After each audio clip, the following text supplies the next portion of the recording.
आज की कहानी है शुक्राचार्य की पुत्री देवयानी की प्रेम कहानी। शुक्राचार्य की पुत्री देवयानी के प्रेम प्रसंग और विवाह की ये कहानी बहुत ही रोचक है। आइए ये पौराणिक कहानी पढ़ें और सुनें। प्राचीन काल में देवताओं और राक्षसों के कई युद्ध हुए। इन युद्धों में कभी देवता जीते तो कभी राक्षस। लेकिन एक समय ऐसा आया कि राक्षसों की शक्ति तेजी से बढ़ने लगी। इसका कारण था मृत संजीवनी विद्या। राक्षसों के गुरु शुक्राचार्य को भगवान शिव के आशीर्वाद से मृत संजीवनी विद्या का ज्ञान मिल गया था। अब युद्ध में जो राक्षस मर जाते, शुक्राचार्य उन्हें फिर से जीवित कर देते। देवताओं के लिए यह बड़ी समस्या बन गई कि क्या उपाय किया जाए। देवताओं के गुरु बृहस्पति भी इस विद्या से अनजान थे। उन्होंने देवगुरु बृहस्पति देव को एक उपाय सूझा। उन्होंने अपने पुत्र कच्छ से कहा कि वो जाकर गुरु शुक्राचार्य का शिष्य बन जाए और मृत संजीवनी विद्या सीखने का प्रयास करें। बृहस्पति जानते थे कि यह कार्य इतना आसान नहीं होगा। उन्होंने अपने पुत्र कच्छ से कहा कि अगर वो किसी प्रकार शुक्राचार्य की सुंदर पुत्री देवयानी को प्रभावित या आकर्षित कर लेता है तो संभवतः काम आसान हो जाए। कच्छ और देवयानी। कच्छ जाकर गुरु शुक्राचार्य का शिष्य बन गया। कच्छ एक तेजस्वी युवक था। देवयानी कच्छ को मन ही मन चाहने लगी, पर यह बात उसने किसी से कही नहीं। इसी बीच राक्षसों को यह बात पता चली कि देवताओं के गुरु का पुत्र कच्छ शुक्राचार्य से शिक्षा ले रहा है। राक्षस समझ गए कि कच्छ का उद्देश्य तो मृत संजीवनी विद्या का ज्ञान पाना है। राक्षसों ने निर्णय लिया कि कच्छ को जीवित रहना विनाशकारी हो सकता है, अतः वो चुपचाप कच्छ को मारने की योजना बनाने लगे। एक दिन राक्षसों ने कच्छ को पकड़कर उसका वध कर दिया। देवयानी ने जब यह जाना तो उसने रो रो कर पिता से कच्छ को पुनर्जीवित करने की याचना की। शुक्राचार्य देवयानी का कच्छ के प्रति प्रेम समझ गए। हार कर उन्होंने कच्छ को जीवित कर दिया। इस बात से राक्षस चिढ़ गए। उन्होंने कुछ दिन बाद पुनः कच्छ को मृत्यु के घाट उतार दिया। लेकिन शुक्राचार्य भी क्या करते, पुत्री मोह में उन्हें पुनः कच्छ को जीवित करना पड़ा। अब तो राक्षस क्रोधित ही हो गए। उन्होंने सोचा जो भी हो जाए कच्छ को रास्ते से हटाना ही होगा। उन्होंने तीसरी बार कच्छ को मार डाला। इस बार राक्षसों ने चालाकी की। राक्षसों ने कच्छ को मारकर उसके शरीर को जला दिया और राख को जल में मिलाकर अपने गुरु शुक्राचार्य को ही पिला दिया। राक्षसों ने सोचा चलो अब तो छुट्टी हो गई कच्छ की। लेकिन देवयानी ने जब कच्छ को नहीं पाया तो वो समझ गए कि क्या हुआ होगा। देवयानी ने पुनः अपने पिता शुक्राचार्य से विनती की कि वो कच्छ का पता करे। शुक्राचार्य महान ऋषि थे। उन्होंने अपने तपोबल की शक्ति से कच्छ का आवाहन किया तो उन्हें खुद के पेट से कच्छ की आवाज़ आई। शुक्राचार्य दुविधा में पड़ गए। अगर वो कच्छ को जीवित करते हैं तो वो स्वयं मर जाएंगे, अतः उन्होंने कच्छ की आत्मा को मृत संजीवनी का ज्ञान दे दिया। कच्छ अपने गुरु शुक्राचार्य का पेट फाड़कर बाहर आ गया और शुक्राचार्य मर गए। कच्छ ने मृत संजीवनी विद्या का प्रयोग किया और गुरु शुक्राचार्य को जीवित कर दिया। कच्छ ने शुक्राचार्य को जीवित करके शिष्य के धर्म को निभाया, अतः शुक्राचार्य ने कच्छ को आशीर्वाद दिया। देवयानी कच्छ को देखकर अत्यंत प्रसन्न हुई और उसने कच्छ से विवाह करने की इच्छा जताई। जवाब में कच्छ ने सत्य का उद्घाटन किया कि यहाँ आने का उसका उद्देश्य मृत संजीवनी विद्या का ज्ञान तो पूरा हो चुका, अब वो वापस देवलोक जा रहा है। इसके साथ ही कच्छ ने यह भी कहा कि चूँकि वो शुक्राचार्य के पेट से निकला है, अतः शुक्राचार्य उसके पिता समान हुए। इसी प्रकार देवयानी कच्छ की बहन हुई। इसलिए वो अपनी बहन से शादी कैसे कर सकता है। देवयानी को इस बात से गहरा आघात पहुंचा। क्रोध और शोक में देवयानी ने कच को श्राप दिया कि वो कभी भी मृत संजीवनी विद्या का प्रयोग नहीं कर पाएगा। कच इस बात से चकित रह गया। चिढ़कर उसने भी देवयानी को श्राप दिया कि वो जिस भी व्यक्ति से विवाह करेगी उसका चरित्र अच्छा नहीं होगा। शमिष्ठा और देवयानी। कच के चले जाने के बाद देवयानी व्यथित मन से जीवन व्यतीत करने लगी। एक दिन देवयानी राजकुमारी शमिष्ठा के साथ वन में स्नान करने गई। राजकुमारी शमिष्ठा असुर राजा वृषपर्वा की पुत्री थी। राजा वृषपर्वा गुरु शंकराचार्य का बहुत सम्मान करते थे और उन्हें मुख्य सलाहकार नियुक्त किए थे। इसी कारण देवयानी और शमिष्ठा में पहचान और दोस्ती थी।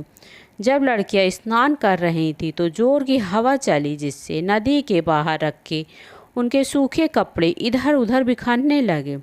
जब देवयानी ने नदी से बाहर आकर कपड़े पहने तो गलती से उसने शमिष्ठा के वस्त्र पहन लिए। हवा की वजह से सब कपड़े अपने आप में मिल गए थे, अतः देवयानी से यह भूल हो गई। शमिष्ठा ने जब यह देखा कि देवयानी ने उसके वस्त्र पहन लिए तो उसने चिढ़कर कहा, राजकुमारी के कपड़े पहनने से तुम राजकुमारी नहीं बन जाओगी। तुम्हारे पिता मेरे पिता के सेवक ही हैं, तो तुम भी सेवका ही हो। देवयानी एक अति सुंदर युवती थी।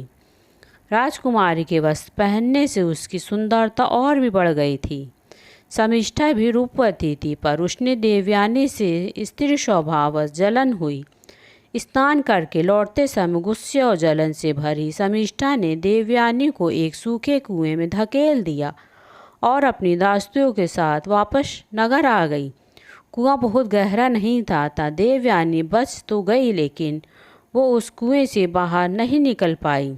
गिरने से लगी चोट से कराहती देवयानी बचाव की गुहार लगाने लगी। संयोगवश उसी जंगल में युवा राजा ययाति शिकार खेल रहे थे।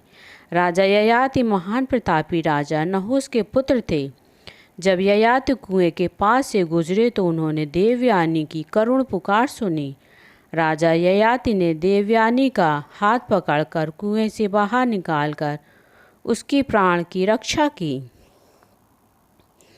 राजा ययाति एक सुदर्शन पुरुष थे। उनके सुंदर व्यक्तित्व से देवयानी प्रभावित होकर बोली, आपने मेरा हाथ पकड़ा ही है तो अब छोड़िए नहीं, आप मुझे पत्नी रूप में स्वीकार कीजिए। ययाति भी देवयानी के रूप यौवन पर मुग्ध थे। जब उन्हें पता चला कि देवयानी गुरु शुक्राचार्य की पुत्री है तो वो असंजमस में पड़ गए। ययाति ने देवयानी से कहा कि यद्यपि वो देवयानी से विवाह करना चाहते हैं, पर गुरु शुक्राचार्य को यह संबंध स्वीकार नहीं होगा, अतः मैं यह विवाह करने में असमर्थ हूँ। यह कहकर दुखी मन से राजा ययाति ने देवयानी से विदा ली। जीवन में पुनः दूसरी बार देवयानी का तिरस्कार हुआ।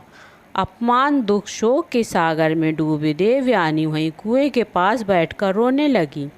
उधर जब शाम ढलने लगी, देवयानी जंगल से वापस नहीं आई तो शुक्राचार्य को चिंता हुई। शुक्राचार्य देवयानी को खोजने निकल पड़े। वन में जब उन्हें देवयानी मिली तो उसकी हालत देखकर उन्हें बहुत दुख हुआ। देवयानी के कपड़े गंदे, शरीर में चोट लगी और सुंदर मुख अश्रुओं में डूबा हुआ था। अपनी प्रिय पुत्री की यह दशा देखकर शुक्राचार्य बहुत दुखी हुए। उन्होंने देवयानी से पूछा कि उसकी इस दयनीय स्थिति के लिए कौन उत्तरदायी है। देवयानी ने राजकुमारी शमिष्ठा की बात बताई और कहा कि राजकुमारी ने मुझे एक सेवक की पुत्री कहा और मेरा अपमान किया। मैं यहाँ से तब तक नहीं हिलूंगी जब तक राजकुमारी शमिष्ठा मेरी दासी नहीं बन जाती। यह एक अवांछित इच्छा थी, पर गुरु शुक्राचार्य इस स्थिति में अपनी प्रिय पुत्री को न कैसे कहते। शुक्राचार्य ने राजा वृषपर्वा को संदेश भेजा कि वो उनके राज्य में वापस ही नहीं लौटेंगे अगर देवयानी की इच्छा अनुसार राजकुमारी शमिष्ठा देवयानी की सेविका नहीं बनी तो राजा वृषपर्वा यह बात जानते थे कि गुरु शुक्राचार्य के बिना असुरों का पता निश्चित था। राजकुमारी शमिष्ठा भी यह बात जानते थे कि अतः अपने वंश और राक्षस जाति के लिए उसने आखिरकार देवयानी की सेविका बनना स्वीकार कर लिया।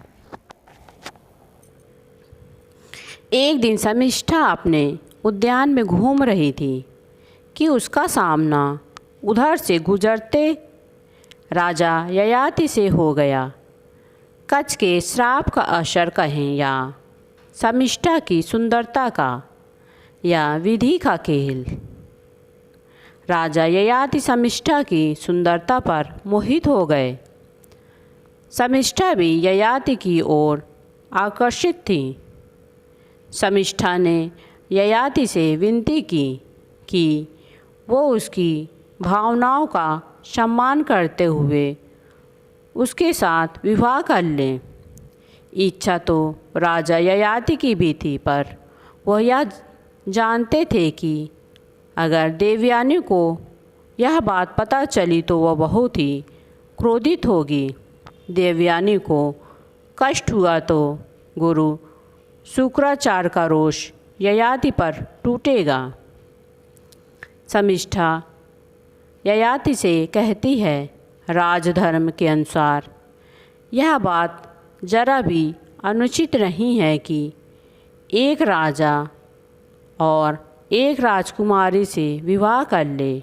अगर दोनों के मन में एक ही भाव हो तो हम दोनों के मन में एक ही भावना है, इसलिए हमें निसंकोच विवाह कर लेना चाहिए। आखिरकार ययाति शमिष्ठा की बातों से निरुत्तर हो गए और दोनों ने गुपचुप तरीके से गंधर्व विवाह कर लिया। कुछ दिन बाद देवयानी गर्भवती हुई और उसके 2 पुत्र हुए, यदु और तुर्वस्तु। उधर शमिष्ठा ने भी 3 पुत्रों को जन्म दिया, पुरु, अनु और द्विहु। देवयानी को जब पता चला कि शमिष्ठा के पुत्रों के पिता राजा ययाति हैं तो उसने यह बात शुक्राचार्य से बताई।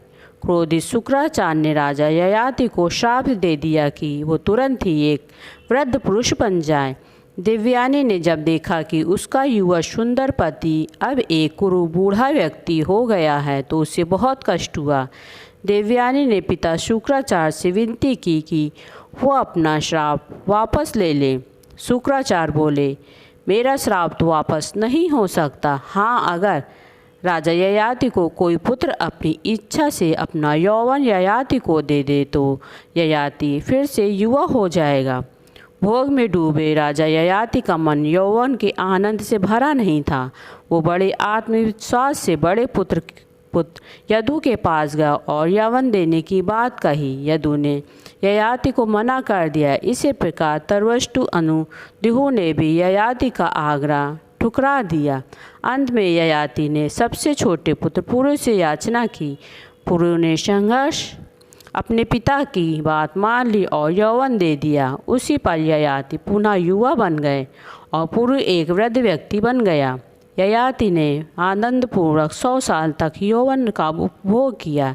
100 वर्ष पूरी होने के बाद भी ययाति ने जब अपने को असंतुष्ट पाया तो वो सोच में पड़ गया।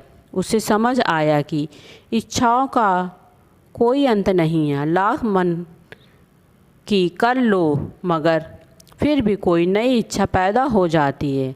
ऐसी कामनाओं के पीछे भागना व्यर्थ है। अतः ययाति ने अपने पुत्र पुरु के पास वापस जाकर उसे उसका यौवन वापस करने की सोची। जब पुरु को अपने पिता ययाति की इच्छा पता चली तो उसने कहा, आप अपने पिता की आज्ञा का पालन तो मेरा कर्तव्य था। आप अगर चाहें तो कुछ समय का और आनंद भोग करें, मुझे कोई कष्ट नहीं है। ययाति ने जब यह बात सुनी तो उन्हें बहुत ग्लानि हुई। ययाति पुरु की उदारता से बहुत प्रभावित हुए और सबसे छोटा होने के बावजूद उन्होंने पुरु को अपना उत्तराधिकारी घोषित कर दिया। ययाति ने पुरु को उसका यौवन वापस लौटा दिया। पुनः वृद्ध रूप में आकर ययाति देवयानी और शमिष्ठा के साथ राज छोड़कर वानप्रस्थ हो गए। आगे चलकर राजा ययाति के 5 पुत्रों ने महानतम वंश का निर्माण किया। राजा यदुवंश यादव, राजा तुर्वस्तु यवनवन तुर्क, राजा अनु म्लेच्छवंश ग्रीक, राजा दिहु भोजवंश, राजा पुरु पौरव वंश या कुरुवंश, कच्छ देवयानी और शमिष्ठा। देवयानी की इस रोचक कहानी को अपने दोस्तों के साथ शेयर ज़रूर करें, जिससे अन्य लोगों को भी यह जानकारी पढ़ सकें और सुन सकें। दोस्तों, अगर यह कहानी आपको पसंद आए तो प्लीज़ मेरे चैनल को लाइक करें, शेयर करें और सब्सक्राइब करें। धन्यवाद।